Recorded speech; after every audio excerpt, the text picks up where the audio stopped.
আমি দীর্ঘ ১২ বছর যাবৎ বিদেশে আছি। আর বাড়িতে এসে দেখি সম্পত্তি সৎ বোনের নামে উইল করেছে আমার বাবা। আমি বাবার উইল অনেকবার পড়েছি, কিন্তু সেটা পড়ে আমার রক্ত টগবগ করে ফুটছে। ২ দিন আগে বাবা মারা যাওয়ায় হঠাৎ করে আমাকে লন্ডন থেকে দেশে ফিরতে হয়েছে। বাবার শেষকৃত্যের পর যখন তার উকিল আমাকে তা উড়িয়ে দিলেন, আমি সেটা পড়ার আগে লাল হয়ে গেলাম। আমি লন্ডনে পেট্রোল পাম্পে কাজ করতাম, যা বেতন পেতাম তা থেকে আমার খরচের জন্য কিছু টাকা রেখে বাকি টাকা দেশে বাবার কাছে পাঠিয়ে দিতাম। সারা জীবনের পুঁজি জমা করে আর গ্রামের কিছু জমি বিক্রি করে আমার বাবা শহরে একটা বাড়ি এবং কিছু দোকান কিনে নেন। গত ১২ বছর ধরে আমি টাকা পাঠাচ্ছি। ১৭ বছর বয়সে লন্ডনে গিয়েছিলাম, আর এখন আমার বয়স ২৭ বছর। এরকম হঠাৎ বাবার মৃত্যুর খবর শুনে আমাকে তাড়াতাড়ি ফিরে আসতে হয়। তাই আমার চাকরিও চলে যায়, কারণ তারা আমাকে ছুটি দিতে রাজি ছিলেন না। আমার সাহস ছিল যে আমি যে টাকা বাড়িতে পাঠিয়েছি বাবা নিশ্চয়ই তা আমার জন্য গুছিয়ে রেখেছেন। তাই আমি বাড়ি গিয়ে কোনো ছোটখাটো কাজ করব। কিন্তু আমার বাবার উইল আমার হুঁশ উড়িয়ে দিয়েছে। উইলে লেখা ছিল যে লন্ডনে যাওয়ার জন্য তোমার টাকার প্রয়োজন ছিল, তাই আমি আমার জমির কিছু অংশ বিক্রি করে তোমার টাকার ব্যবস্থা করেছিলাম। তাই এখন এই বাড়ি এবং বাকি সম্পত্তির ওপর শুধুমাত্র রুমির অধিকার। যখন তুমি লন্ডনে গিয়েছিলেন তখনই তুমি তোমার ভাগ পেয়ে গেছো। এটা পরে আমার মাথা ঘুরতে লাগলো। অন্যদিকে আমার বোন, যে ছোটবেলা থেকেই মেন্টাল হসপিটালে চিকিৎসাধীন, আমার বাবা কিভাবে তাকে তার সম্পত্তি দিলেন? যাই হোক, এটা এমন কোনো বড় ব্যাপার হতো না। যদি সম্পত্তির একটি অংশ রুমির নামে থাকতো তাহলে আমি তাকে দিয়ে স্ট্যাম্প পেপারে সই করিয়ে সবকিছু আমার নামে করিয়ে নিতাম। কিন্তু বাবার বোকামির কোনো সীমা ছিল না। সাথে এটাও লিখে রেখেছিল যে রুমিকে যে বিয়ে করবে এবং না কখনো তাকে ডিভোর্স দেবে না, অন্য কোনো বিয়ে করবে, সেই বাবার সমস্ত সম্পত্তি পাবে। মানে আমার এতদিনের পরিশ্রম সব বাবা নষ্ট করে দিয়ে গেছেন। আমার হাতে একটা ফুটো পয়সা দিয়ে যাননি। যদিও বাবার সম্পত্তি এখন কোটিতে পৌঁছেছে, যা তিনি একসময় লাখে কিনেছিলেন। বাবার উইল পড়ে আমার খুব রাগ হলো। এর মানে কি, বাবা তার সম্পত্তি অপরিচিত কাউকে কিভাবে দিতে পারেন? যদি আমি রুমির বিয়ে কারো সাথে দিয়ে দিই তবু আমি কিছুই পাব না। এমনকি আমার তো নিজের বাবার বাড়িতে থাকার অনুমতি ছিল না। এই বাড়িতে এসে থাকতে পারবে যার বিয়ে রুমির সাথে হবে, এই অদ্ভুত উইলের সাথে একটা চিঠিও ছিল যা বাবা আমার নাম দিয়েছিলেন। কিন্তু আমি বাবার উপর এতটাই রেগেছিলাম যে আমি সবকিছু একটা ড্রয়ারে ফেলে দিয়েছিলাম। বাবার লেখা শেষ চিঠিটা পড়ার আমার ইচ্ছা ছিল না। আমি জানতাম আমাকে অনুরোধ করা হয়েছে যে রুমি পাগলি, তার সম্পত্তি দরকার, সম্পত্তির লোভে কেউ তাকে বিয়ে করে সারা জীবন দেখে রাখবে। তুমি ছেলে মানুষ, নিজের ব্যবস্থা নিজেই করে নিতে পারবে। বাবা নিশ্চয়ই চিঠিতে এরকমই কিছু লিখেছিলেন। তাই চিঠিটা পড়ার ইচ্ছা আমার মোটেও ছিল না। তাই আমি চিঠিটা ড্রয়ারে রেখে ড্রয়ার বন্ধ করে দিলাম। পরের দিন উকিল আমার কাছে এসে বললেন, আপনাকে এই বাড়ি খালি করতে হবে। আপনি কেবল রুমির উপস্থিতিতে এবং তার সম্মতি নিয়ে বাড়িতে থাকতে পারবেন। আমি রাগের সাথে বললাম, সে পাগল, সম্মতি জানানোর মতো বুদ্ধি তার নেই। আর আমি তার ভাই, এটা আমার বাবার বাড়ি। আমার কথা শুনে সে উকিল বললেন, উল্টা আপনার বাবাই করেছেন। আপনার কাছে আজ সন্ধ্যা পর্যন্ত সময় আছে, হয় রুমিকে এই বাড়িতে নিয়ে আসুন, নতুবা সন্ধ্যায় আপনাকে বাড়ি থেকে বের করে দিয়ে বাসায় তালা দিয়ে দেব। এই বলেই উকিল সেখান থেকে চলে গেলেন। আর আমার দেয়ালে মাথা ঠুকতে ইচ্ছে হচ্ছিল। রুমির বয়স ২০ বছর, কিন্তু বুদ্ধি ১০ বছরের শিশুর মতো। আর রাগ হলে এটা ওটা তুলে মারার অভ্যাস ছিল। আমি কিভাবে তাকে বাড়িতে আনতে পারি? সে তো আমার অনুপস্থিতিতে পাড়ার বাচ্চাদের জীবন কষ্টকর করে দিত। আমি ভিতরে ভিতরে খুব বিরক্ত ছিলাম, কিন্তু আমার বাবা আমার জন্য আর কোনো উপায় ছাড়েনি। আমি রুমিকে আনতে বিকেলে মেন্টাল হাসপাতালে গেলাম এবং ডাক্তারকে বললাম যে আমি রুমির ভাই এবং কে নিয়ে যেতে এসেছি। ডাক্তার প্রথমে রাজি হচ্ছিলেন না রুমিকে আমার সাথে পাঠাতে। বললেন, রুমির বাবা রুমিকে এখানে ভর্তি করিয়েছেন, তার সম্মতি ছাড়া আমরা রুমিরকে আপনার সাথে পাঠাতে পারবো না। আমি ডাক্তারকে বললাম, আমি রুমির ভাই, আর এখন আমার বাবা মারা গেছেন, তাই এখন থেকে নিয়ে যাওয়া আটকাতে পারবেন না। আমি আপনার বিরুদ্ধে কমপ্লেন করব।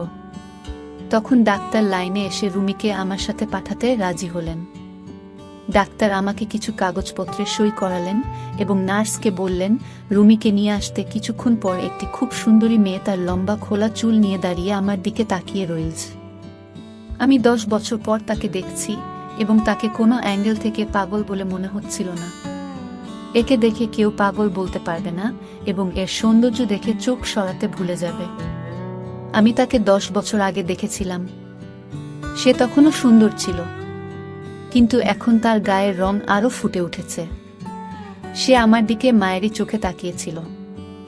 ডাক্তার বললেন, তোমার ভাই তোমাকে নিতে এসেছে, তুমি এখন তার সাথে বাড়িতে থাকবে। এই কথা শুনে কেন জানি না তার মুখ ফ্যাকাশে হয়ে গেল।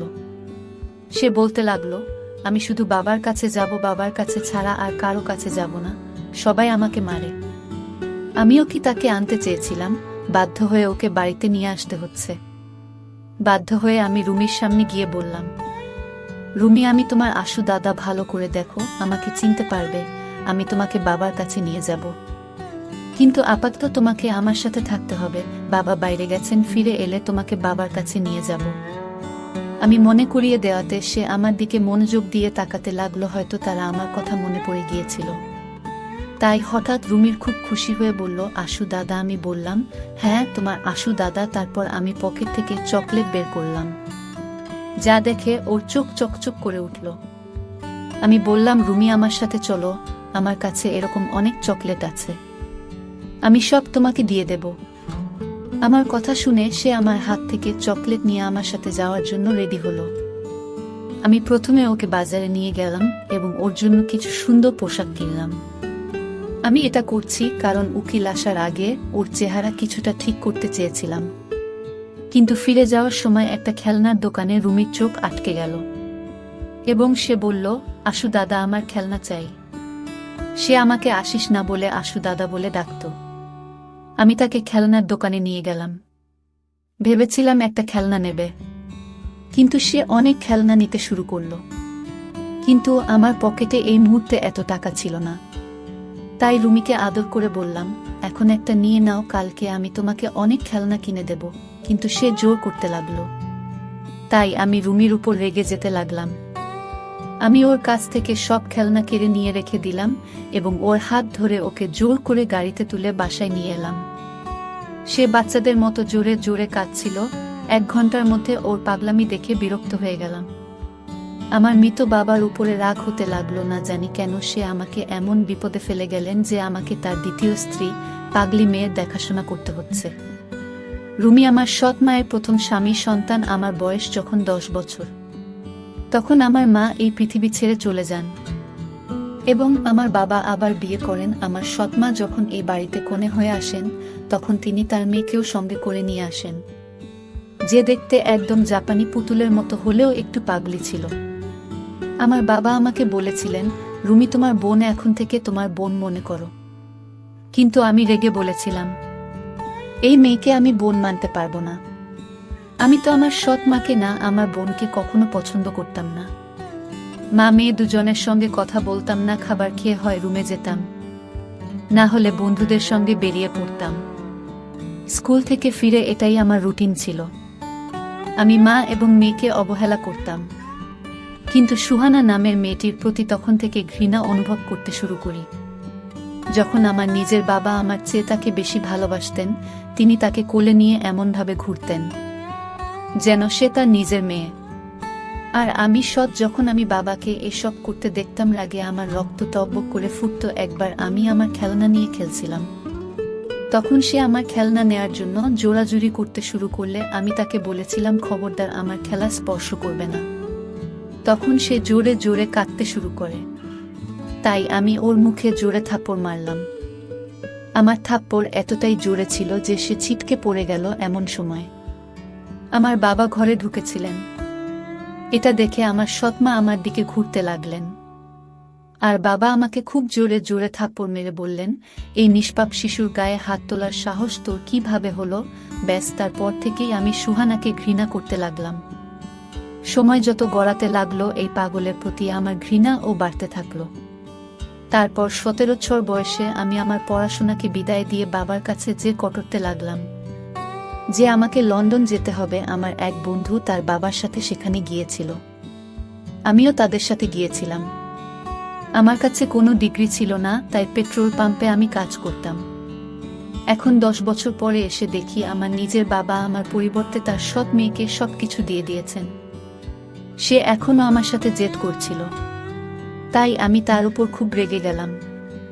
তাই আমি তার মুখে টেনে চড় মারলাম। কিন্তু এই থাপ্পড়টা যে আমার জন্য এত বড় সমস্যা হয়ে দাঁড়াবে তা আমি জানতামই না। সে জোরে জোরে কাঁদতে লাগলো। বাসায় এসেও তার কান্না থামছিল। কেন যে আমি তাকে থাপ্পড় মারলাম। সন্ধ্যা হয়ে গেছে, উকিল সাহেব যে কোনো সময় বাসায় পৌঁছে যেতে পারে। এবারও আমার রাগ হচ্ছিল যে কেন আমি ঝামেলাকে থাপ্পড় মারলাম। আমি রুমির কাছে এসে বললাম, রুমি, কালকে আমি তোমাকে অনেক খেলনা এনে দেব, এখন চুপ করো। কিন্তু সে ছোট বাচ্চার মতোই কাঁদছিল। আশুদা খারাপ, সে আমাকে থাপ্পড় মেরেছে। কাঁদতে কাঁদতে বলল, আমি বাবাকে বলবো, তাকে বাড়িতে আসতে দাও। এ পাগলিটা জানেও না যে বাবা মারা গেছে। অনেক কষ্টে আমি ওকে চুপ করালাম। 2টো চকলেট খেয়ে এসে চুপ করে গেল। তারপর আমার কথায় সে মুখে হাত দিয়ে কাপড় পাল্টে নিল। চুপ থাকলে ওকে খুব সুন্দর লাগতো, কেউ তাকে দেখে পাগলি বলতে পারবে না। কিন্তু ছিল তো সে পাগলি। ওই যাই হোক, উকিল বাসায় পৌঁছে রুমিকে জিজ্ঞেস করতে লাগলো যে তোমার প্রতি আশুর ব্যবহার কেমন। এ কথা শুনে রুমি আমার দিকে তাকালে আমি ভয় পেলাম যে সে হয়তো বলবে যে আমি তাকে থাপ্পড় মেরেছি। সে বলতে লাগলো, আশু দাদা খারাপ। এই কথা শুনে আমি হতবাক হয়ে গেলাম। তারপর সে বলল যে আমাকে খেলনা এনে দেয় না। উকিল বললেন, আমি যদি তোমার দাদাকে টাকা দিই তাহলে সে তোমাকে অনেক খেলনা কিনে দেবে। এই বলে উকিল সাহেব আমাকে একটা চেক দিয়ে বললেন, তোমার বাবা যে দোকান কিনেছিলেন তার অর্ধেক ভাড়া রুমির চিকিৎসার জন্য খরচ করতেন, আর বাকি অর্ধেকটা তার ভবিষ্যতের জন্য ব্যাংকে জমা আছে। এখন সে বাড়িতে আছে আর তুমি তার দেখভাল করছো, তাই তুমি এখন এটা রাখো। রুমির বিয়ের পর এই চেক ওর স্বামী পাবে। এটা শুনে আমি হতভম্ব হয়ে গেলাম। আমি তার কাছ থেকে সেই চেকটা নিয়ে দেখলাম। সেটা 80,000 টাকার চেক। রোজগার না করেও মাছটা আর আমি কাটা পারবো। পরের দিন রুমির জন্য অনেক খেলনা নিয়ে এলাম। সে খুব খুশি হলো। এভাবেই দিন কাটছিল আর আমি ভাবছিলাম রুমির নামের ঝামেলা থেকে কিভাবে মুক্তি পাব। আমি চাইতাম রুমির নামের মেয়ের হাত থেকে রেহাই পাবো, সাথে সমস্ত সম্পত্তি পাবো। তারপর আমি আমার এক বিশ্বস্ত বন্ধুর সাথে কথা বললাম যে আমি এমন একটা বোকা ছেলে চাই যার সাথে আমি বোনের বিয়ে দিয়ে সমস্ত সম্পত্তি আমার নামে করে নিতে পারি। আমার কথা শুনে আমার বন্ধু বলল যে এরকম ছেলে খুঁজে পাওয়া খুব কঠিন। কোনো গরিব ছেলেকে লোভ দেখিয়ে রুমির সাথে বিয়ে দিলে সে যখন বুঝবে যে সে কোটি টাকার মালিক তখন তোকে বাড়ি থেকে বের করে দেবে। আমার বন্ধু ঠিকই বলেছিল। তখন আমার বন্ধু আরো বলল, দেখ আসিস, আমার একটা বুদ্ধি আছে। তুই যদি আমার কথায় রাজি হোস তাহলে সব সম্পত্তি তোর নামে চলে আসবে আর তো কোনো কাজও করতে হবে না। আমি বললাম, ঠিক আছে, তোর আইডিয়াটা আমাকে বলো। তারপর আমার বন্ধু আমাকে যা বলল তা শুনে আমার রক্ত গরম হয়ে গেল। আমি রেখে তার কলার চেপে ধরে বললাম, তুই কিভাবে এসব ভাবতে পারিস? সে আমার বোন। সে আমার হাত থেকে তার গলা ছাড়িয়ে নিয়ে বলল,